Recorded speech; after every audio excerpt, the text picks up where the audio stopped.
Recuerdo la primera vez que lo noté. No fue en una pelea, ni en una despedida dramática. Fue en un mensaje simple, todo bien, enviado a las 2:13 de la madrugada, sin puntuación, sin emoción. Y extrañamente, fue ahí donde todo ya había terminado, solo que yo todavía no lo sabía.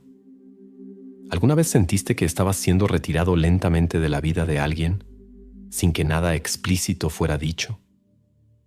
¿Ya notaste que algunas respuestas empiezan a volverse más cortas, pero tú insistes en interpretarlo como solo está cansada?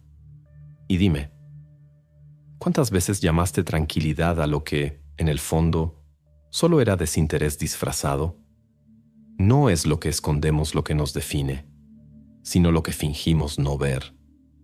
Una frase que leí una vez y que se quedó resonando como una incomodidad que no se va.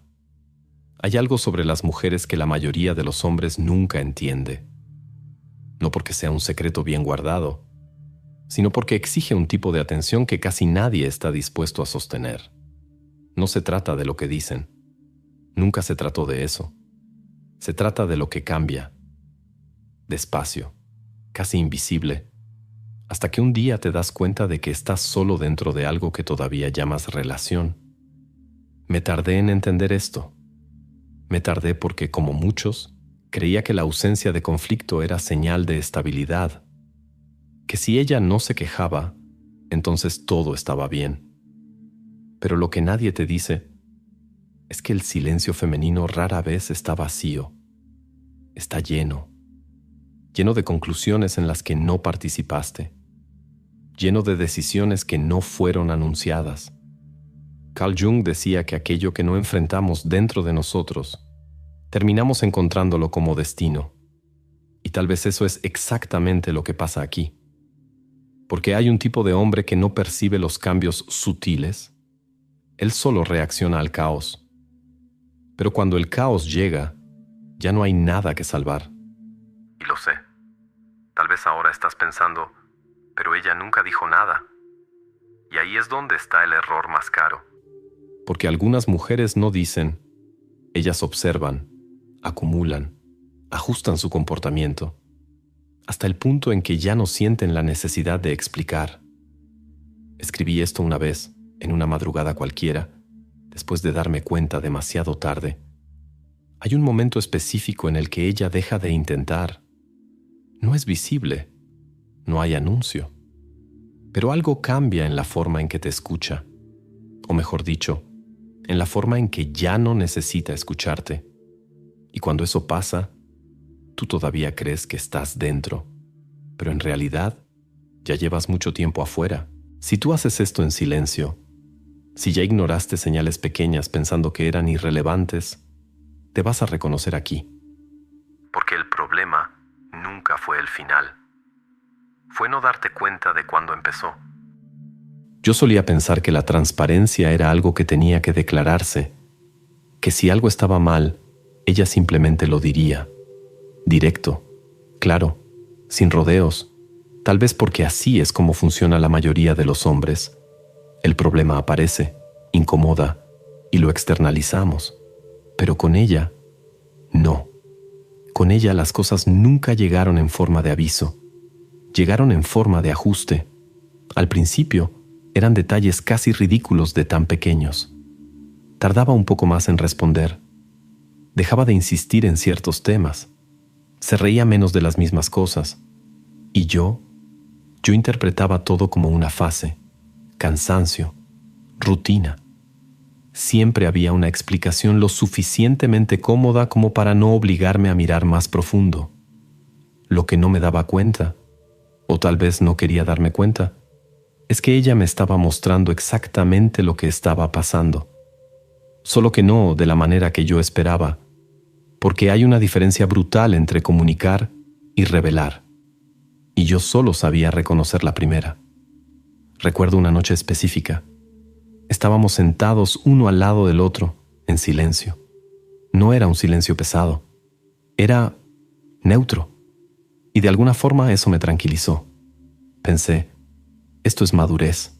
No hace falta hablar todo el tiempo. Pero hoy entiendo. Ese silencio no era comodidad, era renuncia en etapa inicial. Hay un tipo de cambio que no llega con conflicto, llega con economía. Economía de palabras, de energía, de expectativa. Y cuando una mujer empieza a economizar eso contigo, no es porque aprendió a controlarse, es porque dejó de invertir. Y eso nunca se dice en voz alta.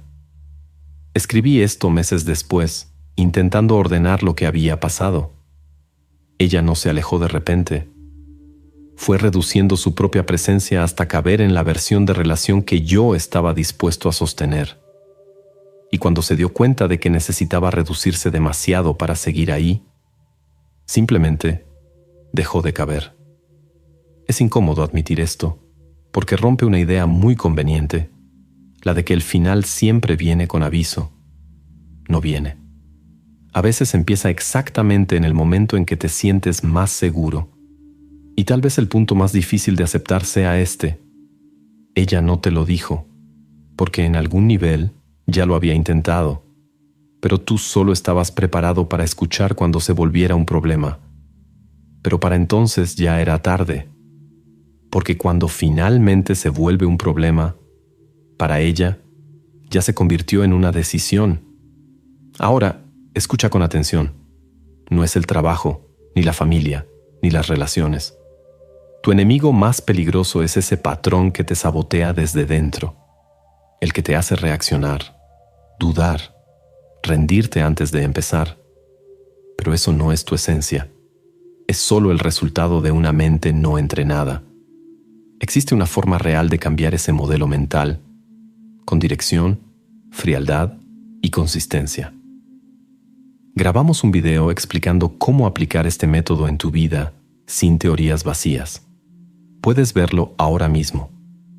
Escanea el código o haz clic en el enlace de la descripción o en el primer comentario fijado. Hubo un momento en el que empecé a darme cuenta, pero no de la forma en que imaginas. No fue una gran revelación, ni un shock. Fue más como una incomodidad constante, una sensación de que algo estaba fuera de lugar, pero nunca lo suficiente como para justificar una conversación seria. Ella seguía ahí, seguía respondiendo, seguía aceptando verme. Y eso es exactamente lo que confunde, porque el silencio que destruye una relación no es la ausencia total, es la presencia vacía. Recuerdo releer conversaciones antiguas, casi como quien intenta encontrar una falla técnica.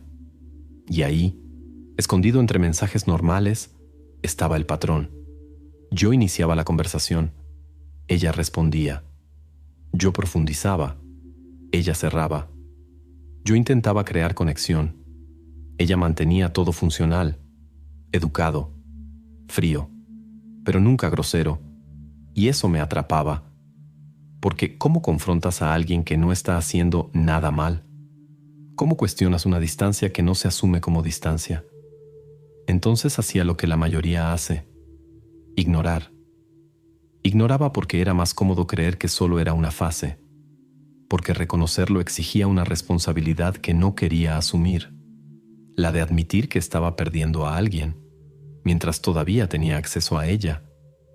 Fyodor Dostoyevsky escribió, en algún momento, que el mayor sufrimiento humano no viene del caos, sino de la lenta conciencia de que algo se está deshaciendo mientras tú observas, incapaz de actuar. Y es exactamente eso, porque su silencio no estaba vacío, estaba lleno de conclusiones que yo no acompañé. Ya no preguntaba ciertas cosas, ya no reaccionaba a otras. Pequeños fragmentos de intimidad fueron desapareciendo, y yo me fui adaptando a esa versión reducida de todo, como si fuera normal. Escribí esto en una madrugada, intentando ser honesto conmigo mismo. Existe una forma silenciosa de rechazo que no duele en el momento. Te mantiene cerca, pero sin incluirte de verdad. Y lo más peligroso es que lo aceptas. Lo aceptas porque todavía hay contacto, porque todavía hay respuesta, pero lo que ya no existe es presencia. Y el cuerpo lo percibe antes que la mente. Empecé a sentirme más ansioso sin una razón clara. Revisaba el celular más veces. Volvía a leer mensajes intentando encontrar alguna señal distinta, como si, en algún momento, ella fuera a volver a ser quien era, sin que nada se dijera. Pero eso nunca pasa, porque cuando una mujer llega a ese tipo de silencio, ya pasó por todas las versiones de la conversación dentro de su propia cabeza. Ya intentó entender, justificar, ajustar, y cuando finalmente deja de hablar, no es falta de tema, es falta de ganas de seguir explicando. Y aquí está la parte que más incomoda. Tú lo notas. En algún nivel, siempre lo notas. Pero negocias con esa percepción.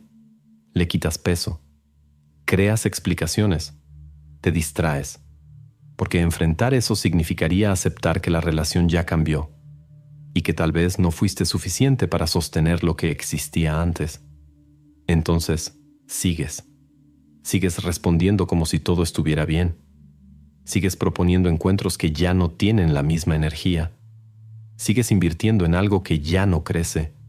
Y poco a poco vas siendo entrenado a aceptar menos, sin siquiera darte cuenta, hasta que llega un punto en el que su silencio ya no molesta tanto. Y eso parece evolución, pero no lo es. Es solo el momento en el que finalmente te acostumbraste a estar solo dentro de la relación.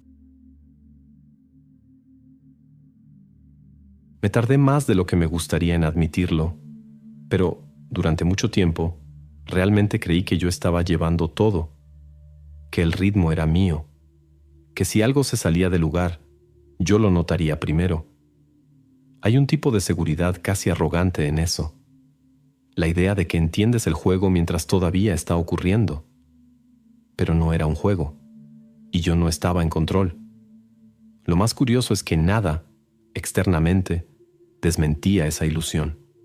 Ella todavía venía, todavía respondía, todavía ocupaba espacio en mi rutina.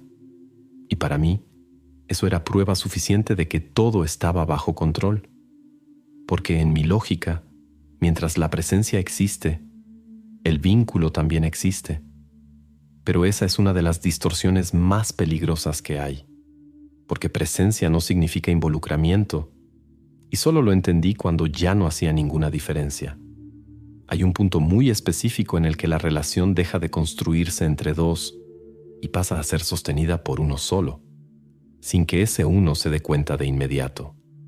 Y ese fue el punto en el que entré. Yo hablaba más.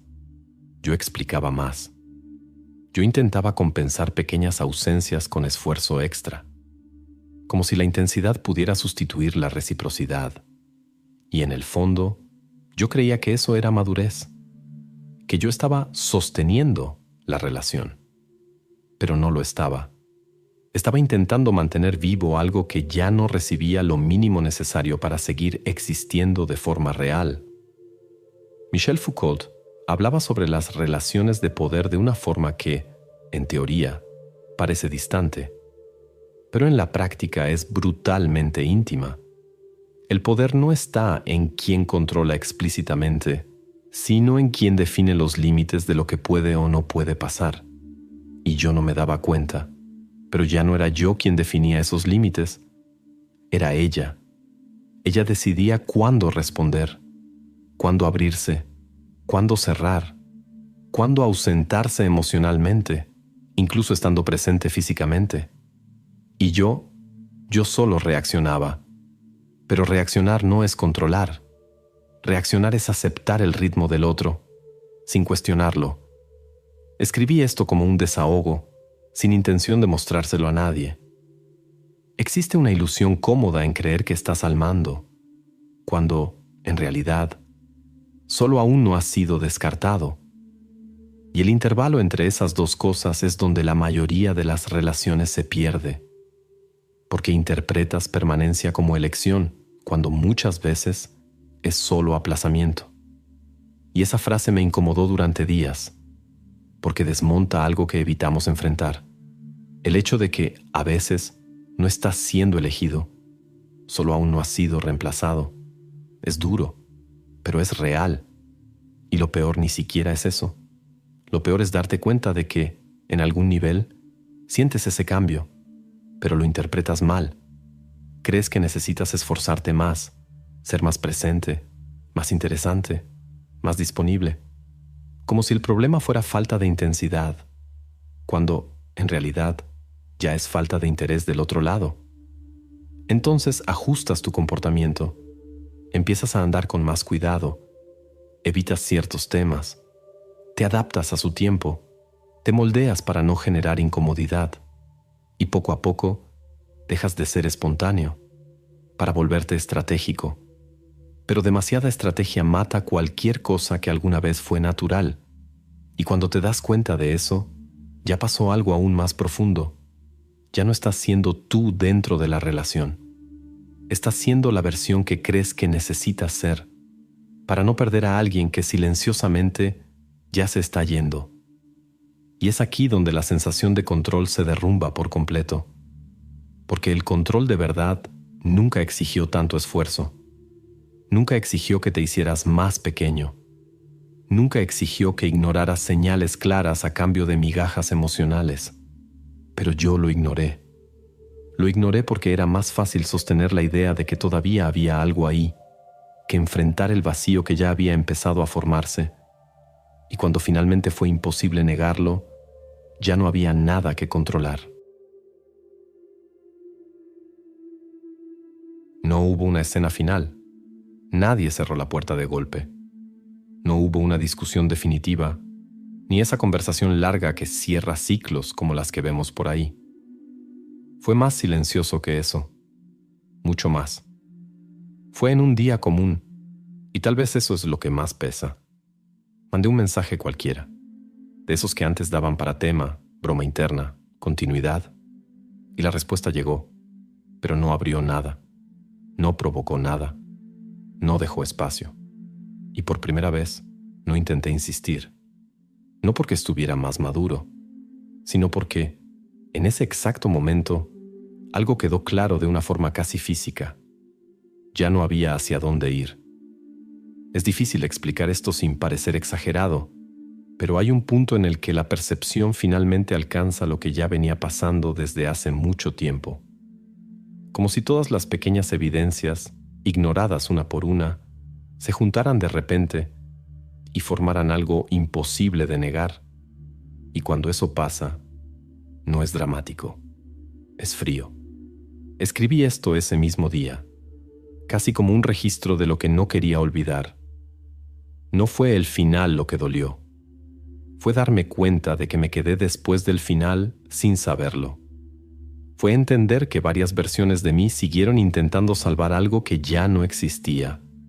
Y que, mientras yo insistía, ella ya se había ido emocionalmente desde hace mucho tiempo. Hay algo profundamente incómodo en eso, porque rompe la narrativa que nos gusta contarnos a nosotros mismos, la de que el final es un evento claro, identificable, compartido. Pero no lo es.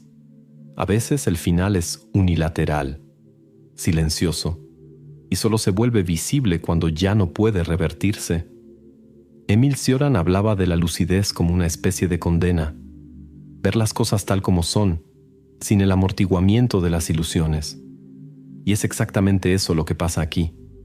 Ves, pero ves tarde, y lo que ves no es solo al otro yéndose. Eres tú, quedándote más allá del punto en el que deberías haberte detenido. Y eso trae un tipo específico de culpa, no la culpa de haber cometido un error evidente, sino la culpa de haber ignorado, de haber sentido, y aún así, haber continuado, de haber negociado con señales obvias solo para no tener que enfrentar la pérdida. Porque en el fondo, no era solo sobre ella, era sobre lo que la relación representaba, sobre la versión de ti que existía ahí, sobre la idea de continuidad. Y soltar eso exige un tipo de ruptura interna que evitamos hasta el último momento. Entonces prolongas, racionalizas, esperas, hasta que un día ya no hay nada esperando del otro lado.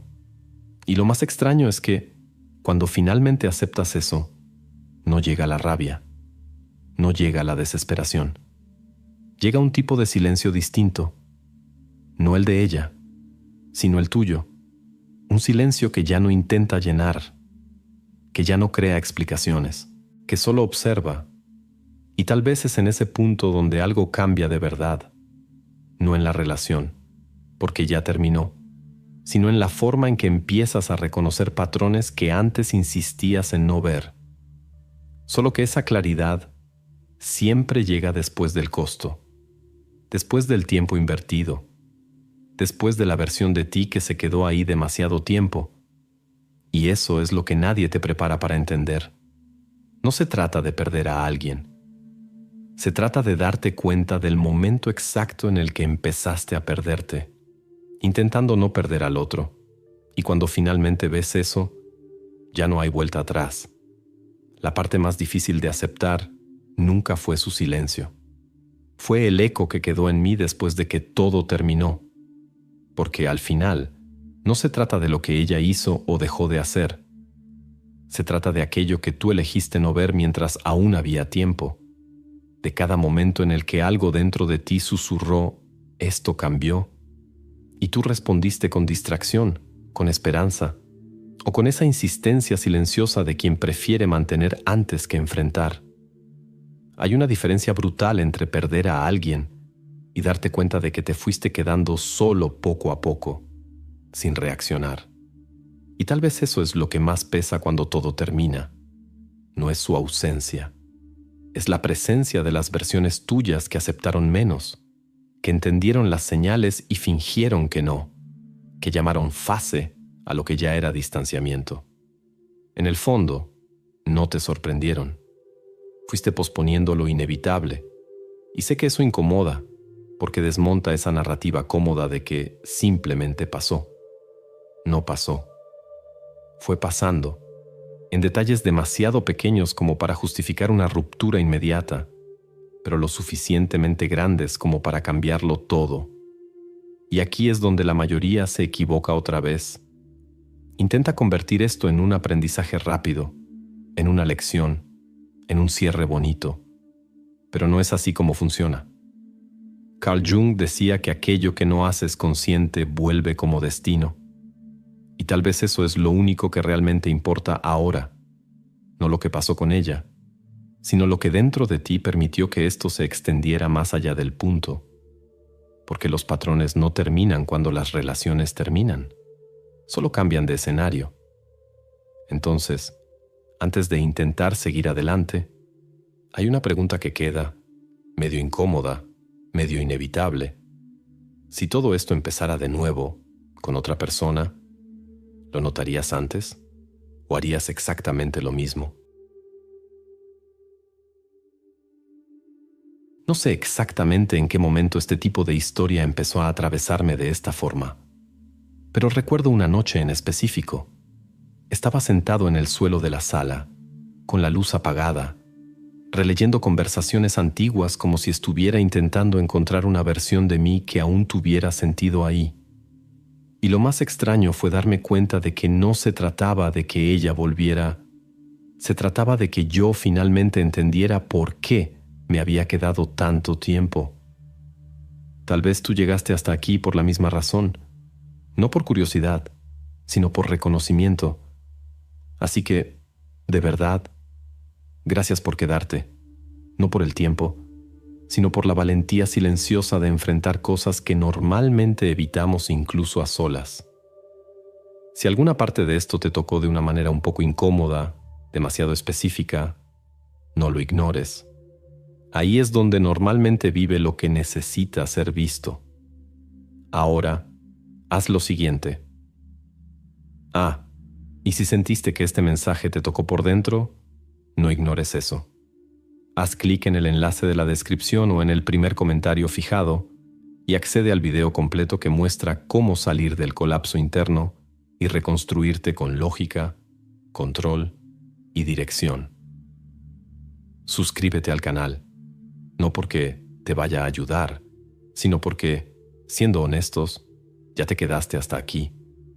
Salir ahora sería un poco incoherente, ¿no? Y dime en los comentarios, pero sin filtro bonito, ¿Qué parte fue la que más te pegó? Esa que preferirías que no fuera tan precisa. Ah, y antes de irte, hay otro video apareciendo en la pantalla. No lo pondría ahí si fuera ligero. Va un poco más profundo. En ese tipo de patrón que probablemente aún no has nombrado, pero ya has sentido. Si pensaste que este fue directo, el siguiente tal vez no te deje esquivar tanto.